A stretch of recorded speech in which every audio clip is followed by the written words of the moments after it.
భారతదేశంలో కొన్ని సంఘటనలు అనూహ్యంగా రాజకీయ పరిణామాలకు దారితీయడం కద్దు.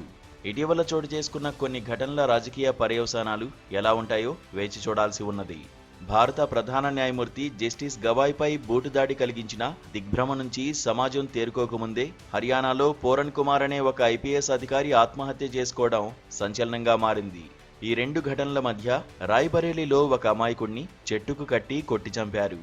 ఈ ముగ్గురు దళితులే కావడం దేశంలో ఆ అణగారిన సామాజిక వర్గాల పరిస్థితిపై చర్చలకు దారితీస్తోంది. గ్వాలియర్ కోర్టులో అంబేద్కర్ విగ్రహావిష్కరణను కొందరు అడ్డుకోవడం, ఒక న్యాయవాది అనుచిత వ్యాఖ్యలు చేయడం కూడా ఉద్రిక్తతలకు కారణమైంది. ఈ సంఘటనలు ఏ మార్పును సూచిస్తున్నాయి?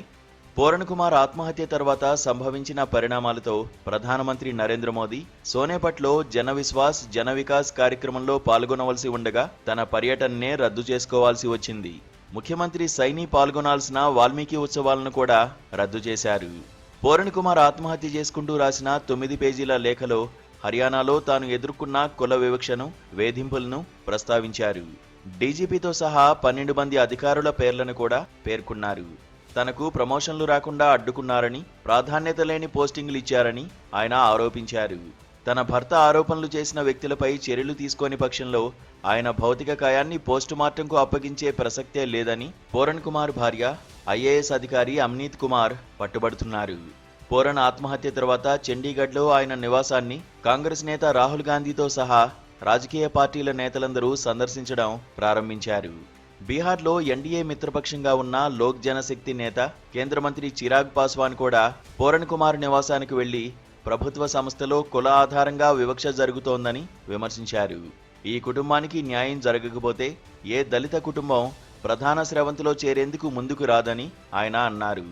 అక్టోబర్ 7న పూరణ్ ఆత్మహత్య చేసుకోగా వారం రోజుల తర్వాత డీజీపీని సెలవుపై పంపించడం అనివార్యమైంది.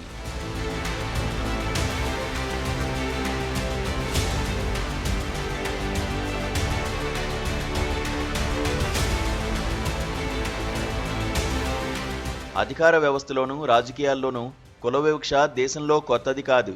పూరణ్ కుమార్ ఆరోపణల్లో వాస్తవాలు ఏ మేరకు ఉన్నాయో, ఆయన నిజంగా వివక్ష వల్ల ఆత్మహత్య చేసుకున్నారో అన్నవి సరైన విచారణ జరిగినప్పుడే తేలుతుంది. కానీ ఈ దేశంలో కుల వివక్ష తీవ్రంగా ఉన్నదన్న వాస్తవాన్ని ఎవరూ కాదనలేరు. అదే సమయంలో వివిధ అణగారిన కులాలను దరిచేర్చుకోకుండా రాజకీయాల్లో విజయం సాధించలేమన్న విషయం కూడా ఆ పార్టీలకు తెలుసు. 16% దళితులు ఉన్న హర్యానాలో కుల రాజకీయాల ప్రాధాన్యం తెలిసినందువల్లే గత ఎన్నికల్లో ఎస్సీల్లో మరింత వెనుకబడిన వర్గాలకు ఎన్నికల ముందు 20% రిజర్వేషన్ కల్పించారు. అదే సమయంలో సెల్జా వంటి దళిత నేతలను కాంగ్రెస్ విస్మరించడం కూడా బీజేపీకి ఉపయోగపడింది. ఇప్పుడు అదే బీజేపీకి పూరణ్ కుమార్ ఆత్మహత్య సమస్యలు తెచ్చిపెడుతోంది. నిజానికి హిందుత్వ ఆధారంగా అనేక కులాలను ఆకర్షించి బీజేపీకి ఓటు బ్యాంకు సాధించేందుకు రాష్ట్రీయ స్వయం సేవక్ సంఘ్ చాలా కాలంగా కృషి చేస్తోంది. రాష్ట్రీయ స్వయం సేవక్ సంఘ్ ఏ సిద్ధాంతానికి బందీ కాదు. అది నిత్యం సమాజం అవసరాలకు తగ్గట్లుగా తనను తాను మార్చుకున్నందువల్లే అది దినదిన ప్రవర్ధమానమవుతోందని ఆర్ఎస్ఎస్ 100 సంవత్సరాలు పూర్తి చేసుకున్న సందర్భంగా ఆ పార్టీ సిద్ధాంతకర్త రామ్ మాధవ్ ఒక ఇంటర్వ్యూలో చెప్పారు.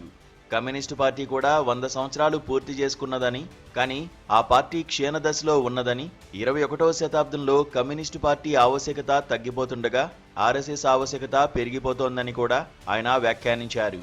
ఒక మెజారిటీ మతం ఆధారంగా పనిచేస్తున్న ఆర్ఎస్ఎస్ను ఒక రాజకీయ పార్టీ అయిన కమ్యూనిస్టు పార్టీతో పోల్చవచ్చా అన్న విషయాన్ని పక్కన పెడితే ఏ సంస్థ ప్రభావాన్నైనా అది ఎన్ని సంవత్సరాలు పూర్తి చేసుకున్నది అన్న విషయం ఆధారంగా అంచనా వేయడం కష్టం. 11 సంవత్సరాల క్రితం కేంద్రంలో భారతీయ జనతా పార్టీ ప్రభుత్వం అధికారంలోకి వచ్చేందుకు ఆర్ఎస్ఎస్ విశేషంగా దోహదం చేసింది అనడంలో సందేహం లేదు. అదే సమయంలో బీజేపీ అధికారంలో ఉన్నందువల్ల కూడా ఆర్ఎస్ఎస్ ప్రభావం పెరిగిందన్న విషయంలో కూడా అనుమానం లేదు.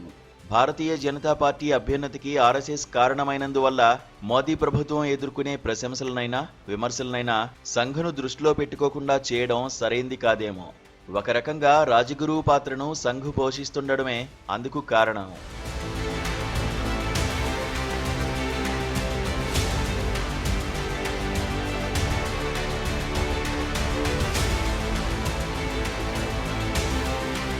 రామ్ మాధవ్ అన్నట్లు ఆర్ఎస్ఎస్ తనను తాను పరివర్తనం చేసుకుంటోంది.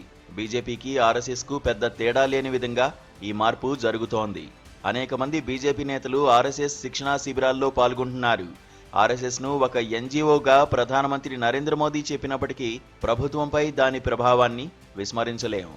ఆర్ఎస్ఎస్, దాని అనుబంధ సంస్థలు మారుమూల ప్రాంతాల్లో కూడా రాజకీయ కార్యకలాపాల్లో క్రియాశీలకంగా పనిచేస్తున్నారు. బూత్ స్థాయి మేనేజ్మెంట్ నుంచి బీజేపీ నేతల మధ్య విభేదాలు తొలగించేందుకు కూడా ఆ సంస్థ ప్రయత్నిస్తోంది.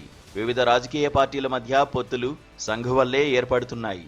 ఒకప్పుడు అగ్రవర్ణాల పార్టీగా, బ్రాహ్మణ బనియా పార్టీగా మాత్రమే గుర్తింపు పొందిన భారతీయ జనతా పార్టీ ఇవాళ దళితులు, ఆదివాసీలు, ఇతర అణగారిన వర్గాల్లో చొచ్చుకు వెళ్లేందుకు సంఘ్ అనేక కార్యక్రమాలు నిర్వహించడమే ప్రధాన కారణం. ఉత్తర భారతదేశంలో కాన్షీరాం ప్రయోగం విఫలమయ్యాక దళితులను పెద్ద ఎత్తున తమ వైపునకు తిప్పుకునేందుకు చాలా కాలం నుంచి ఆర్ఎస్ఎస్ యత్నిస్తోంది. కాన్షీరాం విమర్శించిన చెంచారాజు సంస్కృతే ప్రత్యామ్నాయ దళిత రాజకీయాలకు నష్టం చేకూరుస్తుందేమో.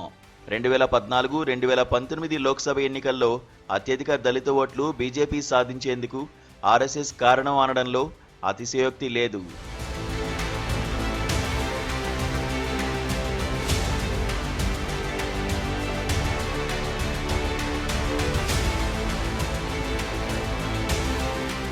నిజానికి దళితులను హిందుత్వ వైపునకు మళ్లించడంలో ఆర్ఎస్ఎస్ రూపొందించిన భూమిక ఆధారంగానే బీజేపీ పనిచేస్తోంది. దళితులను రాజకీయంగా సమీకరించడంలో భాగంగా వారిలో వేర్వేరు సాంస్కృతిక వర్గాలను, స్థానిక ఆచారాలను, వారు ఆరాధించే సద్గురువులను హిందుత్వలో విలీనం చేసేందుకు సంఘ్ చాలా కాలంగా కృషి చేస్తోంది. సామాజిక సమరసత మంచ్ పేరుతో దళితుల్లో చొచ్చుకుపోయే ప్రయత్నం చేసింది. రవిదాస్, కబీర్, శివనారాయణ్ సందేశాలను స్వంతం చేసుకుంది. తమ సాధువులు, గురువులకు ఇస్తోన్న గౌరవాన్ని దళితులు గుర్తించి సంఘ్ కార్యక్రమాల్లో పాల్గొన్నారు. సమానత్వం, గౌరవం కోసం దళితుల తపనను అర్థం చేసుకునే ప్రయత్నం చేశారు. సుహుల్దేవ్, బల్దేవ్, దల్దేవ్ వంటి పాసీ హీరోల ఉత్సవాలను నిర్వహించారు. ఒకప్పుడు వారిని అగ్రవర్ణాలపై పోరాడిన శక్తులుగా కాన్షీరాం భావించారు. కానీ వారిప్పుడు జాతీయవాద, హిందుత్వ శక్తులుగా మారారు. అంతేకాక జాతవేతర దళితులు, యాదవేతర ఓబీసీల్లో కూడా ఆర్ఎస్ఎస్ పనిచేస్తోంది. గుజరాత్ నుంచి త్రిపుర వరకు ఆదివాసీలు, సంచార జాతుల్లో కూడా పనిచేస్తోంది. యూపీ, రాజస్థాన్, ఎంపీ, ఛత్తీస్గఢ్, జార్ఖండ్ రాష్ట్రాల్లో అత్యధిక ఓట్లు లభించేందుకు అదే కారణం. వారి చరిత్రను, గుర్తింపును, సాంస్కృతిక చిహ్నాలు, సంకేతాలను వేదాలు, పురాణాల్లో గాథలకు, వ్యక్తులకు ముడిపెట్టి దేశం, జాతి ప్రయోజనాలు అన్న భావనను ప్రవేశపెట్టేందుకు సంఘ్ చేస్తున్న కృషి అంతా ఇంతా కాదు.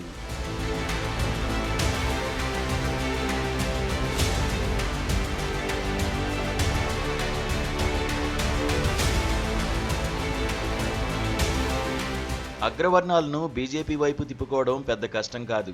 యూపీ, బీహార్లో దళితులు, ఓబీసీలను హిందుత్వ పరిధిలో ఇముడ్చుకోవడం ఆర్ఎస్ఎస్, బీజేపీ ఒక సవాల్గా తీసుకున్నాయి. సోషలిస్టు రాజకీయాలు విఫలమయ్యాక వారి పని కొంత సులువైంది. షెడ్యూల్డ్ కులాలు, బీసీల ఓట్లను సమీకరించేందుకు ఉత్తరప్రదేశ్లో అప్నాదల్, సుహుల్దేవ్ భారతీయ సమాజ్ వంటి పార్టీలతోనూ, బీహార్ నితీష్ కుమార్, రామ్ విలాస్ పాస్వాన్ వంటి వ్యక్తులతోనూ బీజేపీ పనిచేసేందుకు ఆర్ఎస్ఎస్ ప్రోద్బలమే కారణమని వేరే చెప్పనక్కర్లేదు. రాజ్యాంగాన్ని కూడా బీజేపీ, ఆర్ఎస్ఎస్ గౌరవించే ప్రయత్నం చేస్తున్నాయి. ఇది మన రాజ్యాంగం అని గోల్వాల్కర్ అన్న మాటల్ని రామ్ మాధవ్ గుర్తు చేశారు. కానీ ఈ మార్పు ప్రజల జీవితాల్లో, ఆలోచన విధానంలో ఎంత మేరకు మార్పు తీసుకువచ్చిందన్నదే ప్రధానం. సంఘ్ ఎంత ప్రయత్నించినా ప్రజల్లో కుల అస్తిత్వాలను చెరిపివేయడం అంత సులభం కాదని తెలుస్తోంది.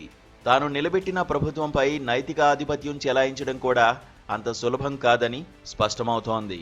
గత కొంతకాలంగా సామాజిక న్యాయం అజెండాగా కాంగ్రెస్, ఇతర ప్రతిపక్షాలు పనిచేస్తున్న విషయాన్ని విస్మరించలేం. గవాయిపై దాడి, పూరణ్ కుమార్ ఆత్మహత్య వంటి సంఘటనలు ప్రతిపక్షాల సామాజిక న్యాయ అజెండాకు తోడ్పడతాయి అనడంలో అతిశయోక్తి లేదు. కుల రాజకీయాలే ప్రధానమైన బీహార్ ఎన్నికల్లో ఈ ప్రభావం ఎంత మేరకు ఉంటుందో ఇప్పుడే చెప్పలేం. కానీ హిందుత్వ పరిధిలోకి అణగారిన వర్గాలను తీసుకువచ్చేందుకు ఆర్ఎస్ఎస్ చేసిన కష్టం వృధా పోకుండా చూసుకోవాల్సిన బాధ్యత బీజేపీపై ఉన్నది.